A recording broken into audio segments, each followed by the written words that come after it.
Peace and blessings, family. I go by the name of DJ912 from DJ912Beats.com, and today we tuning in to check out how to mix inside of FL Studio 20. I hear a lot of other production and beats that are great quality or great sounding beats, but the quality ain't as good. And today I'm aiming to help you guys take your mixing to the next level.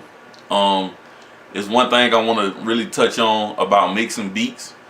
One thing, you should invest in some high quality studio monitors. My studio monitors are the HS501s from Yamaha. Great sounding monitors. I can recommend those to anybody, and especially for the price point before you start getting really pricey in different studio monitors. Some of you might be asking, what do I need to look for in studio monitors? It's not a very simple answer. It's kind of complex, especially if you're trying to get the right sound for whatever room or environment that you're going to be in. So the number one thing is room size. The bigger the speakers, the more room you need. As simple as that. The HS8s from Yamaha would have been too big for the room that I was in at the time. I've since been in a bigger room, and it still, the HS501M still does justice. For me, it does. Two, you also, the size of the speakers matter, because the distance from your ear to the speaker and sound travels that distance makes a big difference. So if you got a big speaker and you got a small room, the distance from your ear to the speaker is going to be shorter. And that was one of the biggest things in me deciding on the type of monitors that I need or what size that I need. I had been in other different studios. Certain studio monitors actually overcompensated for the sub for me. You know what I'm saying? It added a little bit more color to it. Not saying all studio monitors does, but those did. And so I decided to go with the HS. I did about 3 months worth of research on it before I decided to go with the Yamaha HS501M. Another thing that you need to understand, when I started making beats, off these, my mom got me a stereo for Christmas. And the stereo itself was good sounding stereo. So when I started I kept those speakers, and I ended up actually hooking it up to my computer. So long story short, it sounded good to me, but when I was sending my mixes off to other people, they was like, nah, this too loud, this too low, and I couldn't hear the difference. So talking with this guy, had been in the industry for a few years that I know of, had a good track record. Just listening to what he was hearing versus what I was hearing was totally different.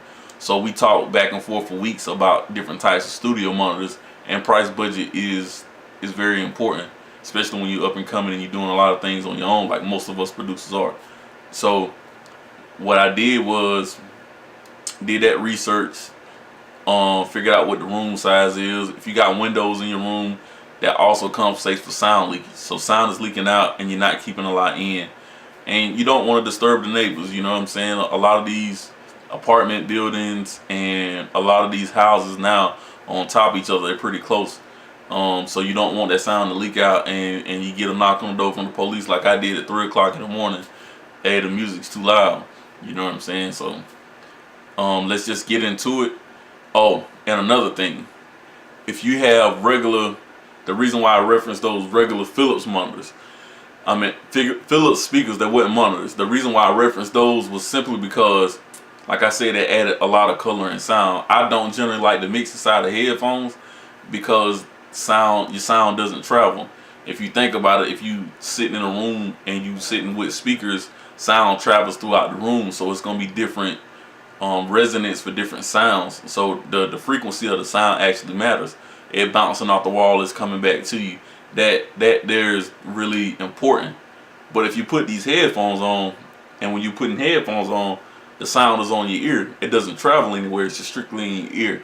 So be aware of that. And like, I've seen a lot of people mixing on the beats. I have a pair, as you can see here. I got it while I was on the road driving trucks, and I noticed that those itself compensate a lot for low end. Like, you can really hear the low end in those speakers. And I mean, that's cool, but when you're looking for mixes or whatever, it's kind of hard to say, I know I got a great A1 mix. It might be a good enough mix for somebody to write to, you know what I'm saying? Or it might be a good enough mix to take you to take you straight to the top or wherever you're trying to go with it. But you have to think, if I put it in the car, is it gonna sound the same? If I hear it in earbuds, it's gonna sound the same. And generally speaking, it probably won't. You know what I'm saying? I've had that experience. So another thing to think about too is I have these Sennheisers, and Sennheisers are pretty good. These are pretty good. My only gripe about them, those were like $100. My only gripe about them is they have no low end whatsoever. So it's like it's just strictly like mid to top end, and it's really like it just kind of screams in your ear. It works great for us recording in the studio, but for listening purpose it doesn't. So another thing to do is also check your mixes on everything that you do. So if you mix a song down and it sounds good to you, go put that mix in the car. When you leave the car, go put that mix in a set of headphones. Maybe not necessarily Beats or even those Sennheisers, just any headphones, earbuds. A lot of people listen to music on the earbuds, or get you a Beats pill. I have the JBL Charge 3, and those sound great on it. You know what I'm saying, for music, just listening to music. So people consume music from many different mediums and many different ways. So that's a way to test your mix and see what's really going on. You know what I'm saying? So enough of the talking. Let's get into the mix. This beat is actually also already posted on YouTube, and you can find it on my website at dj912beats.com, and along with a host of other beats. So make sure you like, subscribe, and comment, and let's check out this mix.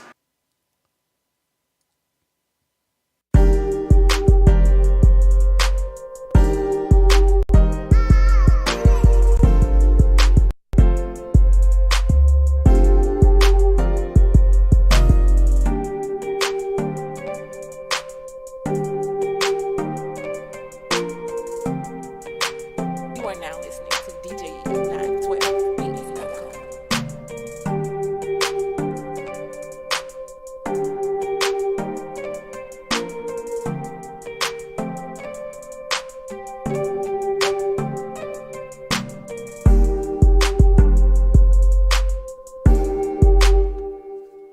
So let's just get into why I did what I did, and in order to get to that point, what I'm gonna do is I'm gonna reset everything. I'm gonna bring all the levels down to zero, and I'm gonna take off all parameters and walk you through why I did those parameters.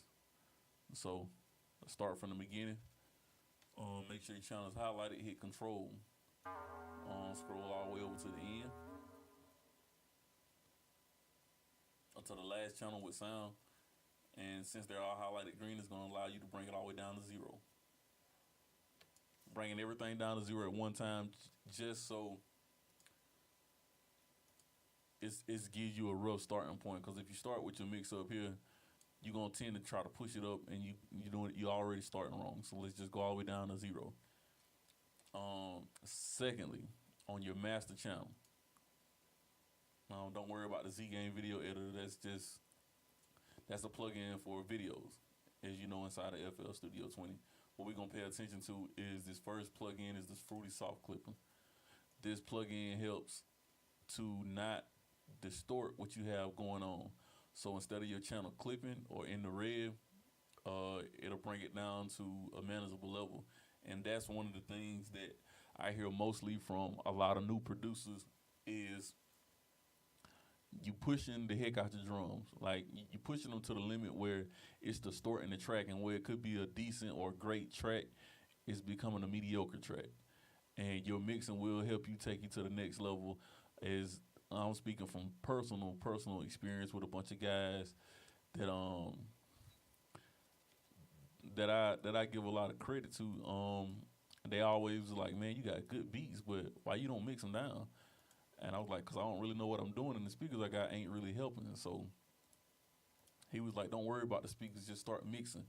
He said, whenever you get in the studio with somebody and it's you and three other producers in there, if your beat might be good but your mix ain't on point, the other guys is, you just lost the battle.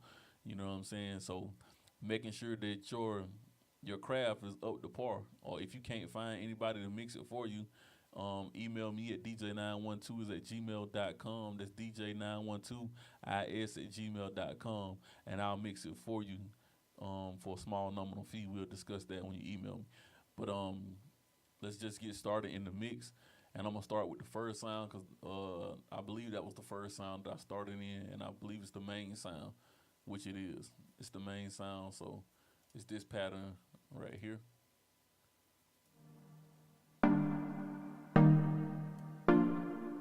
So let me mute this mic real quick and let me get into why I did certain things.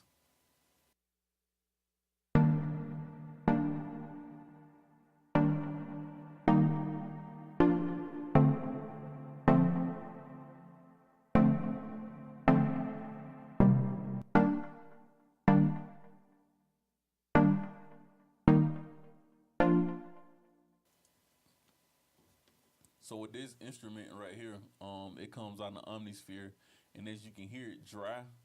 So I'm gonna play it for you dry real quick.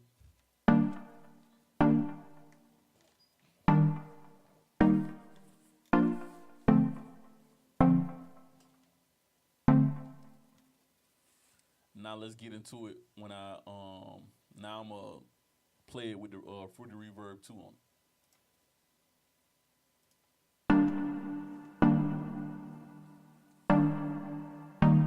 And you can already hear that it took you to a different element, a different range in your sound.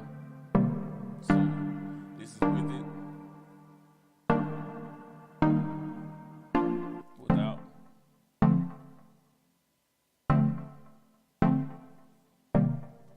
So without it, it sounds very dry.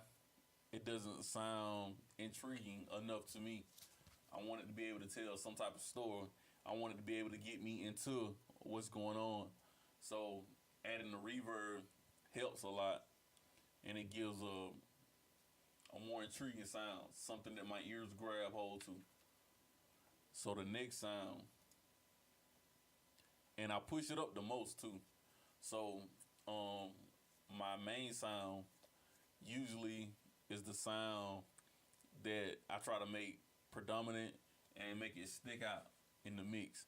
So with this sound, I'm gonna push it here and I'm gonna leave it here because I think it's a good level. And then I'm gonna start pushing up each sound one by one. So the next sound we go into is it's a sound that I pretty much layered. It's a higher pitched tone, and what it does to me is it gives it something else. It adds body to the track. So let's listen to it. And I have no parameter set on this. I might change that. So let's listen.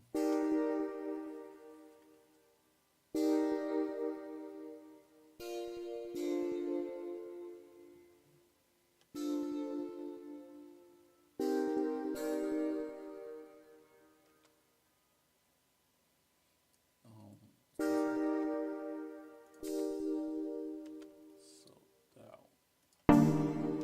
All right, so let's listen to them together.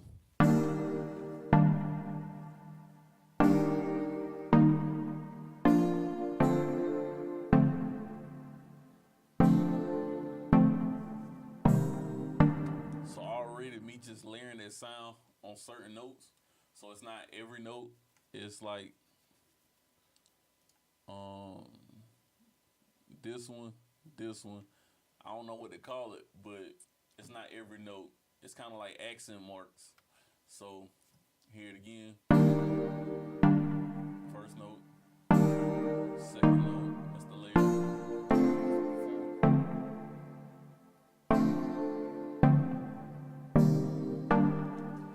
So it gives you something else. Another thing, because it's a higher note, it's a higher octave. It's when you in a club or you in a car and you crank that stereo system up because you want to hear that bass, you got to be aware of your sounds. Be aware that this sound is going to stick out more than the other sounds because it's in a higher octave range. So meaning the frequency is higher. So meaning we're going to hear that a lot more. So you don't want it to overwhelm the listener.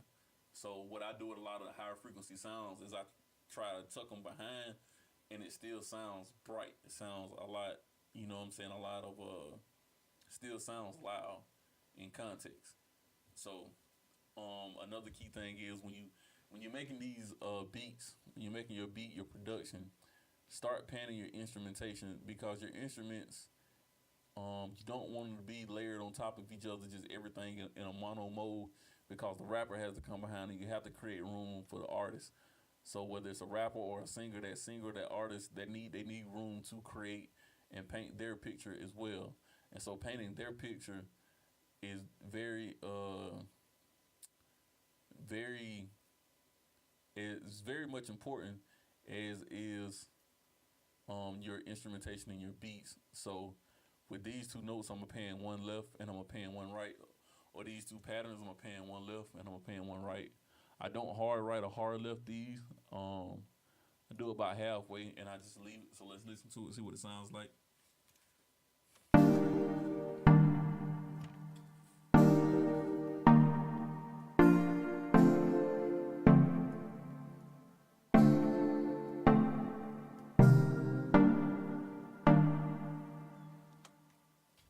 So I'm gonna leave them like that. Let's go on to the next sound, which is the snare. And every plugin that I'm using is in FL Studio 20, so you don't have to go outside to plug in and go buy an expensive. You don't have to go outside the software or buy an expensive plugin, and I promise you, you're still gonna get great sounds. It's just about understanding what each compressor or limiter does, and that's the reason why I don't have that limiter on my first track. Usually it comes with this when you first start making your beat. It's the Fruity limiter. This one. So what this does is it squashes the track, and anytime you have something that hits, like this line right here, it brings it down it puts it in a box. So if you think about something trying to fight outside of a box, especially when you're using 808s and southern traps and sliding basses, it's trying to get out that box. And when it's trying to get out that box, it's hitting that box and it's creating distortion. So this white line up here is your box. When it's creating that distortion, it brings down the volume of the overall track. It saturates it a whole lot more. So I never put this on. So let's bring up the snare and see where the snare sits in the mix.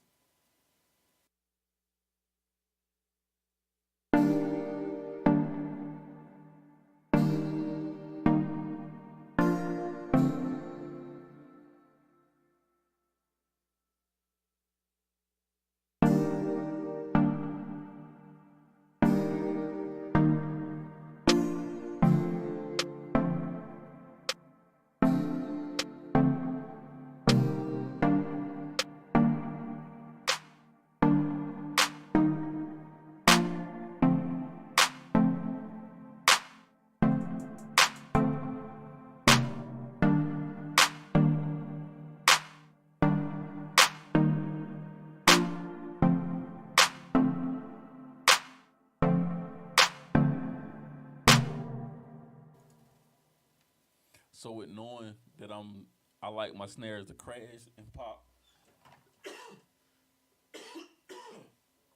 Excuse me.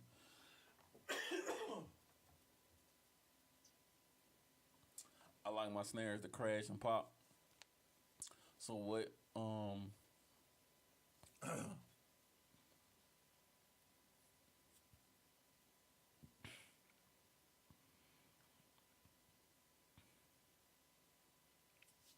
I like my snares to crash and pop real hard. So I always layer my snares no matter what I'm doing.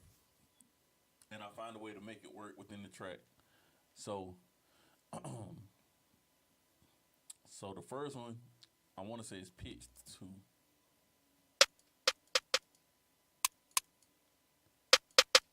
No, it's not. But the first one, I know it's gonna bring me a nice popping sound. It's real. It's gonna cut through the mix. So with the clap, I bring the clap in behind it to give it more of a open feel or open vibe to it. And so, sorry about that. And so with that mix, I wanted to cut through for one. For two, I wanted to give it a different type of feel. And also on one of these, I've actually, yep, this part right here, I shifted it so it's not layering on top of each other. One's actually slightly delayed behind the other one. Let's take a listen.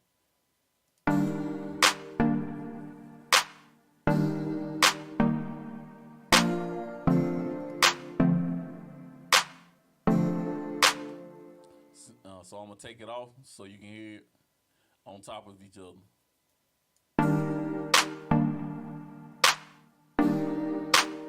See, it kind of hides that other snare. So shift it so it'll fall off the grid a little bit. And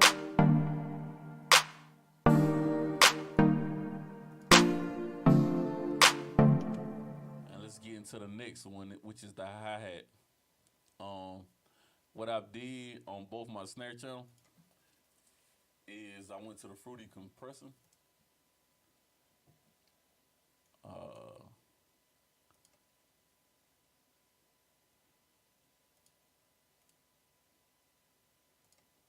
So I went to the Fruity compressor, and the preset that I use is drums.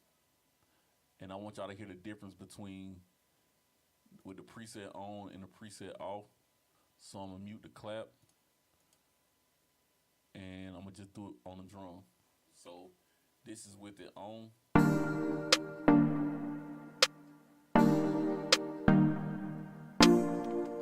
And this is with it off.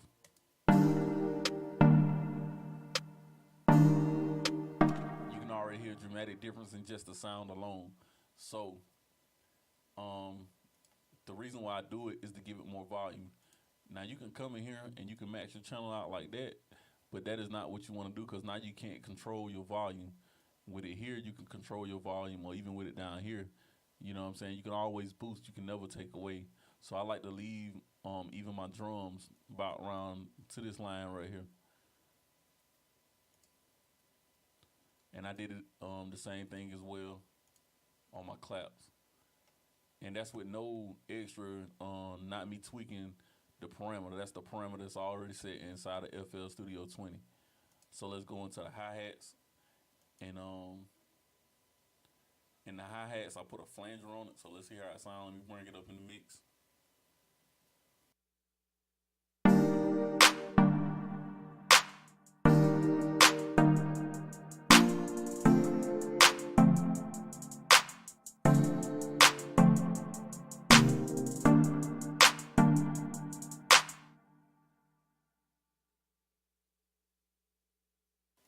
So that's why I want to leave it in the mix about around that area. I don't want the hi-hats too loud, because once again, remember, that's the first thing people gonna hear because the frequency is way higher. Next thing that you probably notice is I have a flanger on it, and I just put the classic flanger, the preset classic, that right there. And I went over to this mix window and I pulled some of it off, so it's not 100% on. And that's pretty much it, just because I want to do something a little different with the hi-hats. The next step is going to your next challenge, just bring it up. And don't slam it straight up and then try to bring it down, because then your ears, you're going to stress your ears out doing that. And that's another key thing with mixing, is learning to know what your ears want to hear with that frequency. So, and with the drums, I don't pan them. I keep them kind of centered. The snares and my kick drum, I'm gonna pan this hi-hat. Let's go a little right, slightly right, not too far right. But let's go into this next sound,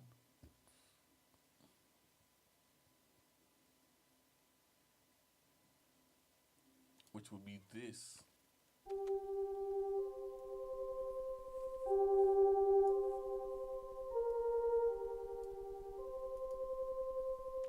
And there's no EQ on it, but I like the way it made it sit and feel it within the song.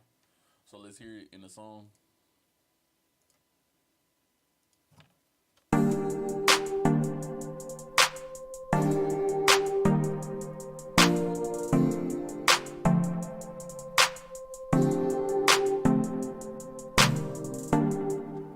So that sound comes strictly out of X-Band 2, and there's nothing on that channel. As you can see, there's no extra effects, there's no reverb, anything.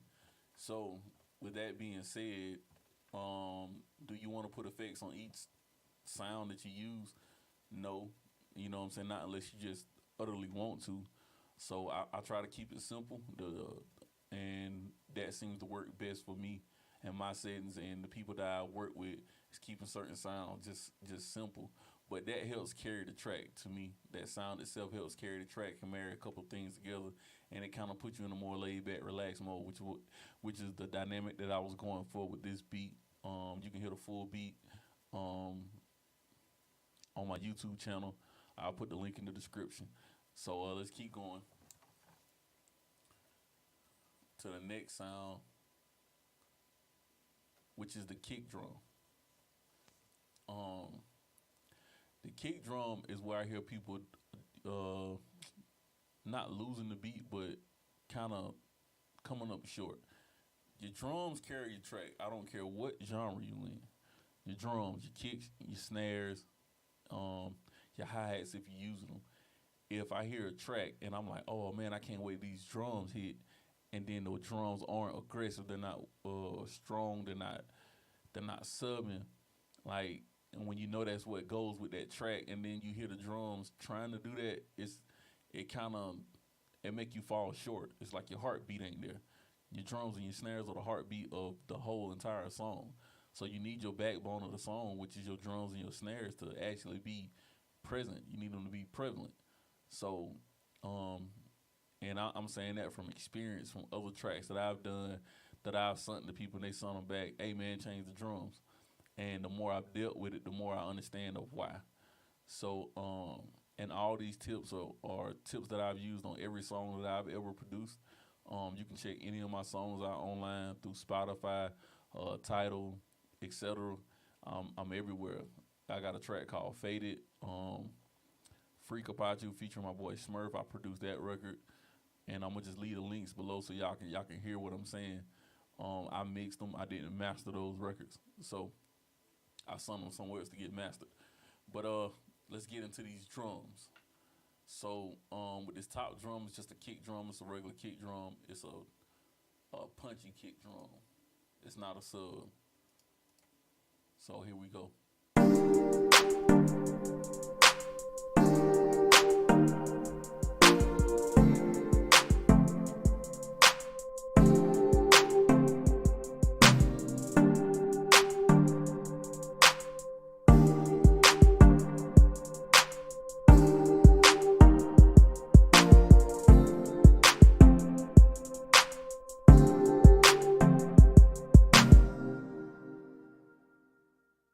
So I'm gonna leave that kick drum right there, and it marries very well. A lot of times too, if you want your kick drums or you want your subs to hit a lot harder, is bring down the rest of the volume in your track and your other instruments, and leave your 808s and your kick drums up. You know what I'm saying? The compensation is there, and it will work well together. That's a simple trick that I learned that I hope helps anybody that's listening to this. Turn your instruments down, turn your kicks up. You don't want them maxed out. You don't want them bleeding to where everything is red. So then I put the 808 behind the kick drum, and let's hear what that sounds like within the mix.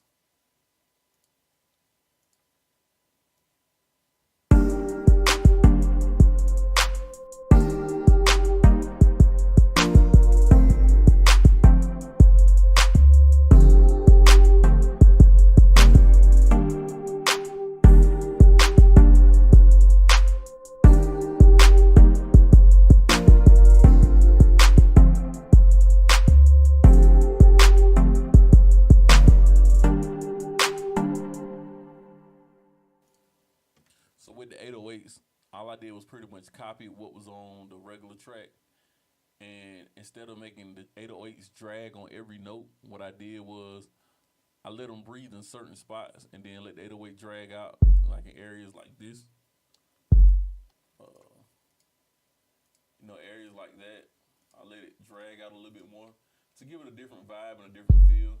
And this one right here, I pitched up. So it's all about what you trying to accomplish. And like I said, my velocity stroke on my drums are pretty much at the same rate. I don't max those out. Only thing that I do to either one of my drums is I put the Fruity Sound Goodizer on it.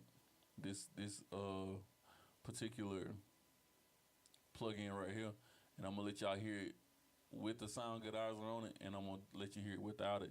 So right now I'm finna take it off both my drums, the kick drum and the 808.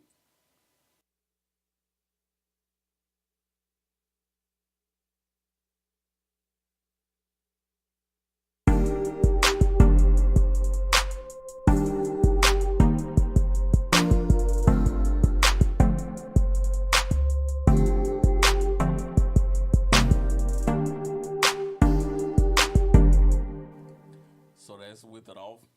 I'm gonna cut it on now.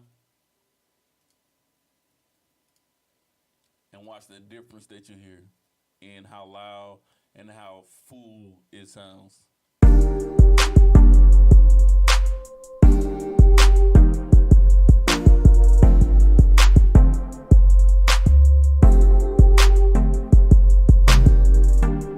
So that in itself is a dramatic change. And once again, that plugin is in FL Studio 20. It's in FL 12 if you're still working on FL 12 as well. So that's there you have it with the drums. Let's go on to the next sound. And there's many different ways you can add volume to your drums. There's different ways to cut the texture out and make the drums work better, but those work so good by themselves without me doing any EQ changes that I just left them like that. So let's go on to the next sound, which is the piano sound. Be this instrument here.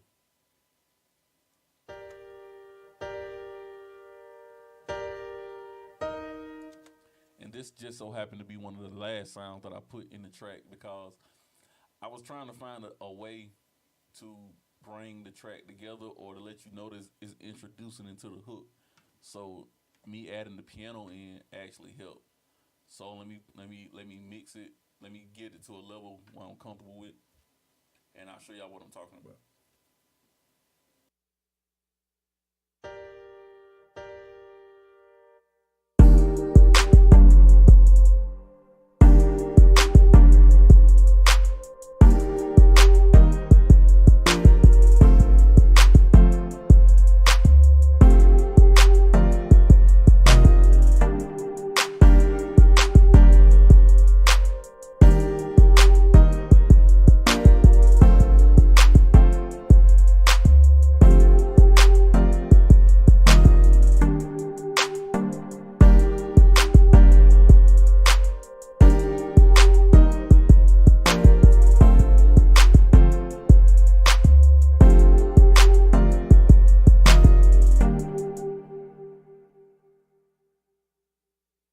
So with this particular instrumentation, I did put a Fruity Reverb on it, so I'm gonna let y'all hear it with it and without it.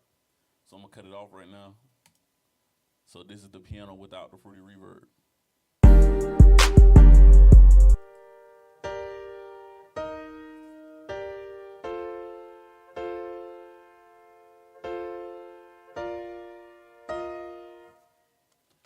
With the Fruity Reverb on.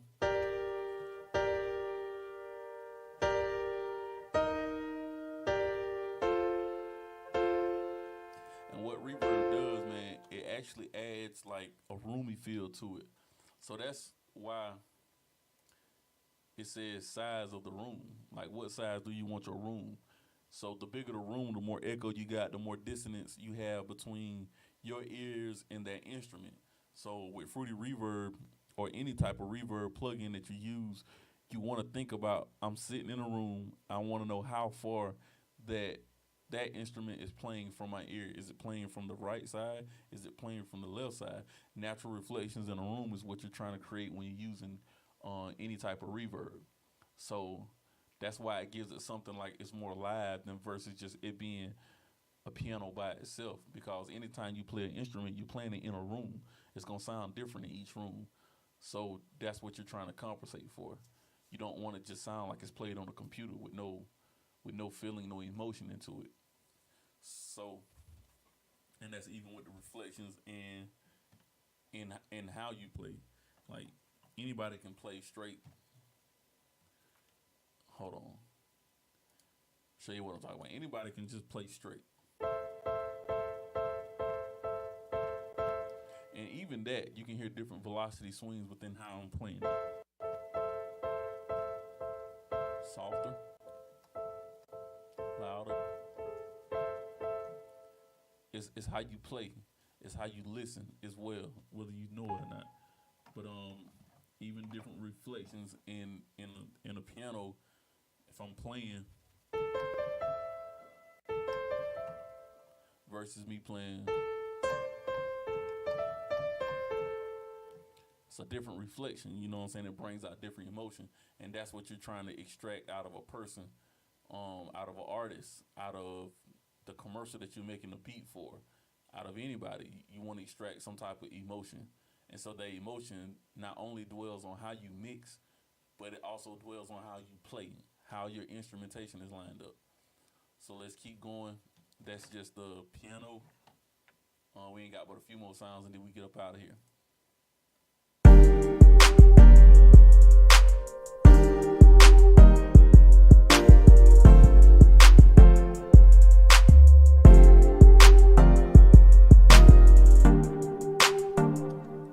This sound is more predominantly in the hook. It starts right here, and it's a guitar of sorts. So let me play it for you, and I'm gonna bring it up in the mix so you can hear what's going on.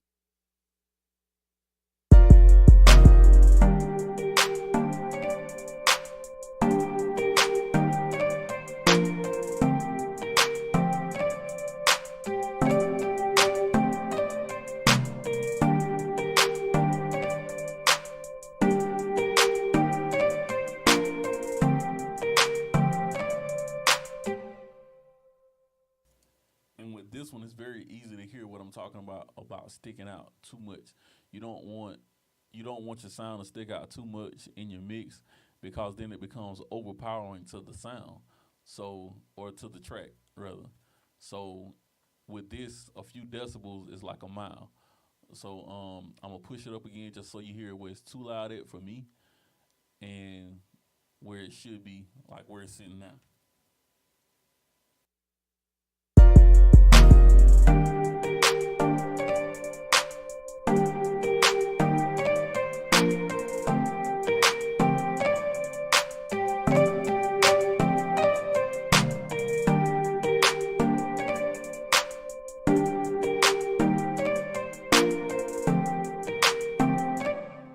So to me, that's where it should be, right there, in that little pocket right there. Let it sit in that pocket. Now I will pan it, say to the left a little bit.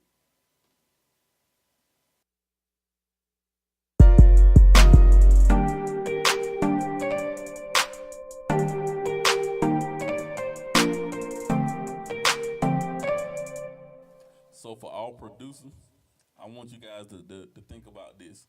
While you're sitting down making your beats, I want you to sit down in your room and I want you to close your eyes and I want you to envision your beat on a stage. Like each instrument is played by a different person, set up different on the stage. The drums are the only thing that's centered on the stage when you're talking about rock, when you're talking about hip hop or whatever, because you need that sound to be direct.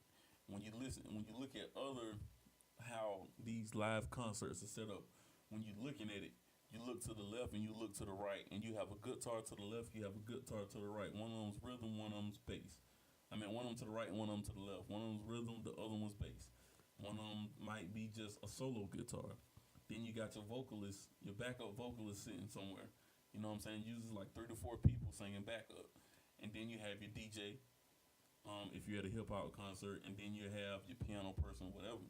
So with these live instrumentation setups, remember they're in a room. You're still in a room, you're in a concert hall, or even at church. If you like to go to church, they're still set up in different places. So it plays well on your ear, and it makes for a more dynamic sounding of what you're trying to get. So as a producer, you need to think about that as well. Even though you're sitting in your room, you're sitting in a studio, you're sitting somewhere, and you're making this record, you still want to make this record to where it sounds like you're at a concert. You want to make it sound like, hey, I'm sitting in the middle of something. And just remember, the artist is in the middle of the stage, whether it's an R&B singer or rock singer. They're center stage. They're gonna go left to right, and that sound is gonna change because the movement is gonna make them change the reflections in their voice. So think about that as well. Let's keep going to the next sound. And if you made it this far, man, just if this information is helping you, please hit that like button and please leave a comment below. Um, I'll be I'm looking forward to hearing what y'all got to say about how to mix inside of FL Studio 20. And I'm on my Yamaha HS 50Ms. I'll leave that in the description below as well. So the next sound is now this was the very last sound that I've added. And like once again, it's just another thing that it's gonna be a dissonant sound in the background, and it helps evolved the hook. Remember I was telling you about that piano earlier, and now you finna hear how it plays as it goes into the hook.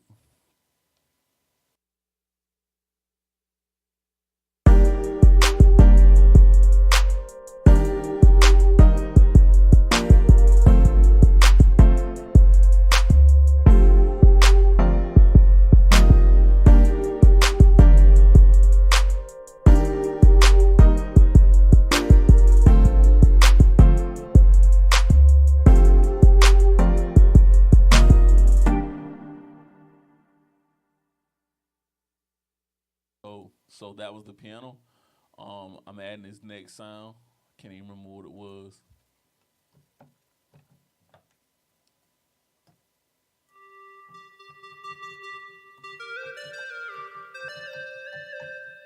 So I'm finna add this sound in, let it sit in the mix, and let y'all hear it.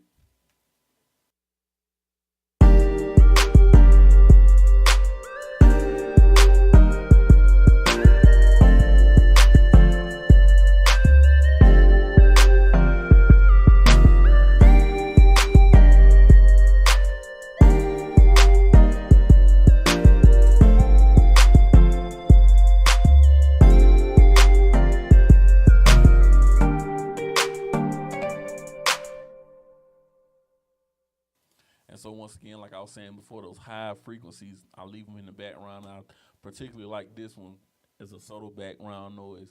It's kind of like I'm trying to grasp it. What is that? What is he using? Like I like that. You know what I'm saying? It's answering a question at the same time to me. So I leave that in the background and I let that play off of whatever. You know what I'm saying? So, and the other thing is, the only other thing that I added was my tag, my voice tag, which I created too in FL Studio 20, and the free beat. So that's the beat in itself. I'm gonna let it play. Thank y'all for tuning in. If you made it this far, I appreciate the viewership. Make sure you comment below if this video has helped you as a producer or even as a rapper just looking for certain types of beat, and you want somebody to like learn how to mix a little bit better. Shoot them to this link, man. I'm pretty sure they'll appreciate it. So here's the beat in total. I'm gonna let it play all the way to the second hook. The hook comes in first. So here we go. You know what I'm saying? This is how to mix inside of FL Studio 20 with me, your boy DJ 912. Remember to like, subscribe, and comment. Appreciate the viewership. Until next time, peace.